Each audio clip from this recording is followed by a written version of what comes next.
Hello, I'm Dr. Sri Banerjee, and in this video I will be going over Sustainable Development Goals. Specifically, I'll be focusing on Sustainable Development Goal number 1. A little bit about myself. I'm a core faculty member from Walden University for the College of Health Professions and Public Policy. And I've had a very fortunate time over the past couple of months to be working in a group with Dr. Subocz, Dr. Myrna Cano-Wolfbrandt, and Dr. Heidi Chumley on a chapter regarding planning initiatives and how to implement these in a sustainable way with inclusive teaching and learning specifically in mind, with learners at the center of it all. So we had to look into understanding sustainability, and with this in mind, I created this video to summarize some of these.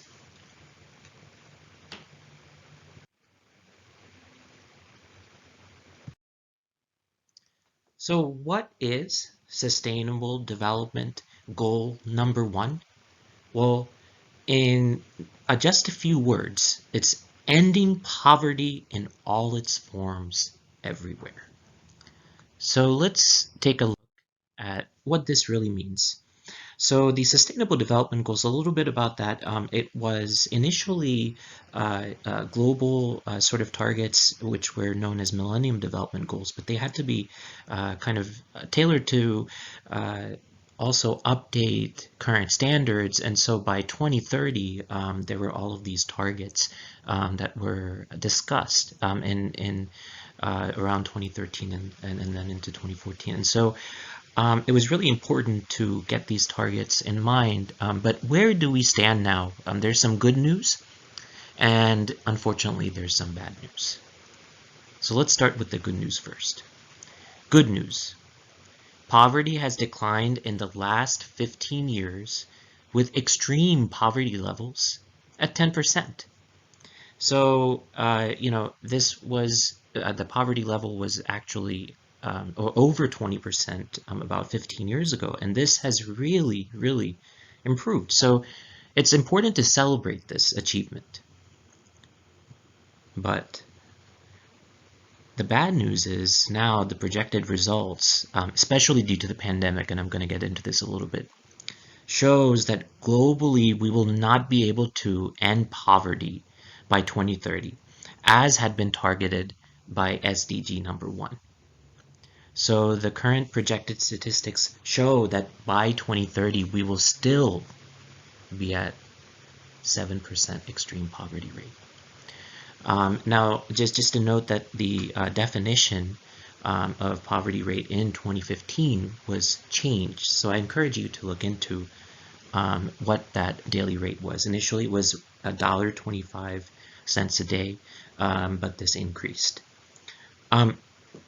So what do we do? Well, first of all, let's see how the pandemic really affected. Let's see.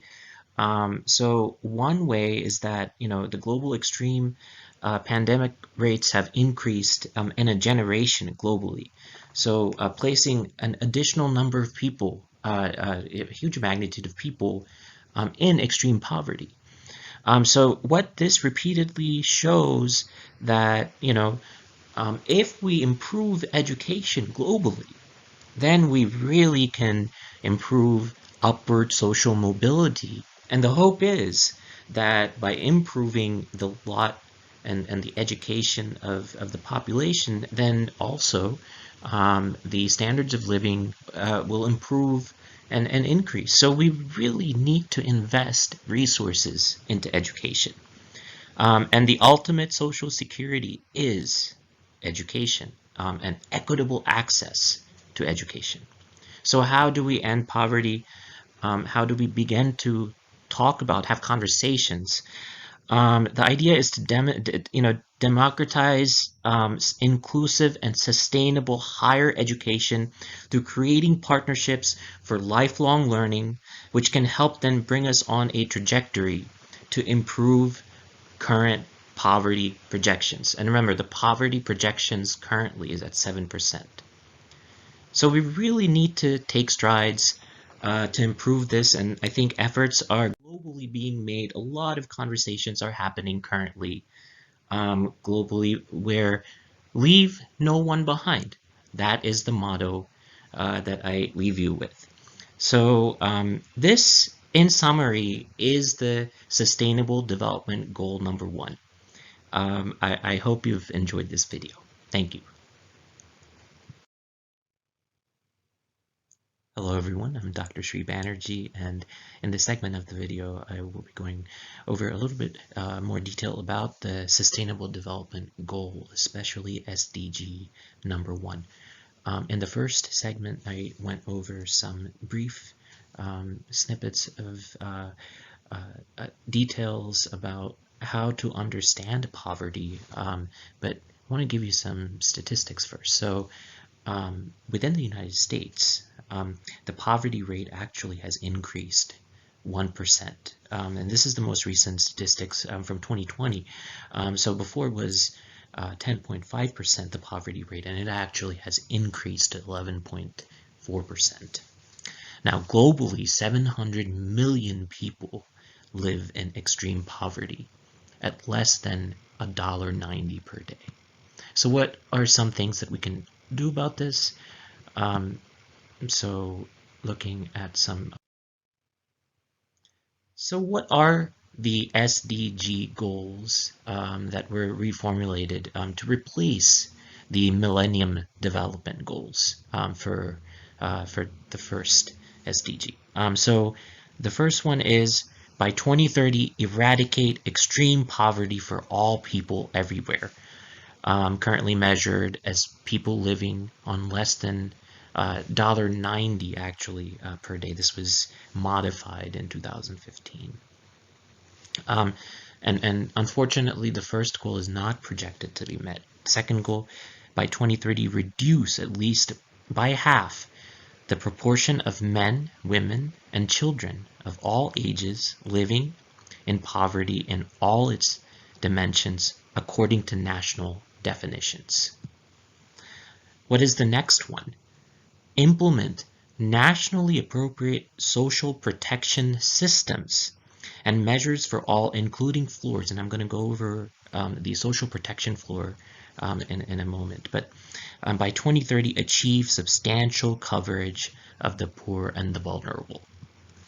The next goal, by 2030, ensure that all men and women, in particular the poor and the vulnerable, have equal rights to economic resources as well as access to basic services, ownership and control over land and other forms of property, inheritance, natural resources, appropriate new technology, and financial services, including microfinance.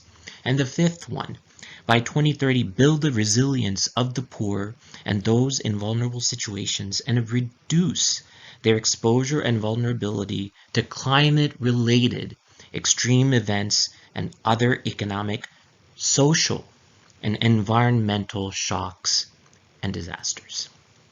So these are the 5 main targets. There are 2 that have been identified in addition to this, and these are considered means of achieving targets.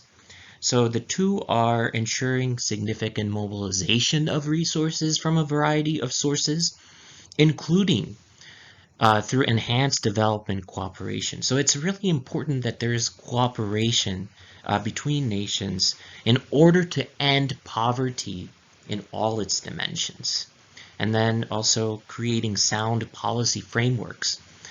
This is of utmost importance as well during poverty eradication actions. So keep this in mind in how to achieve the 5 targets that I went over in the previous slide.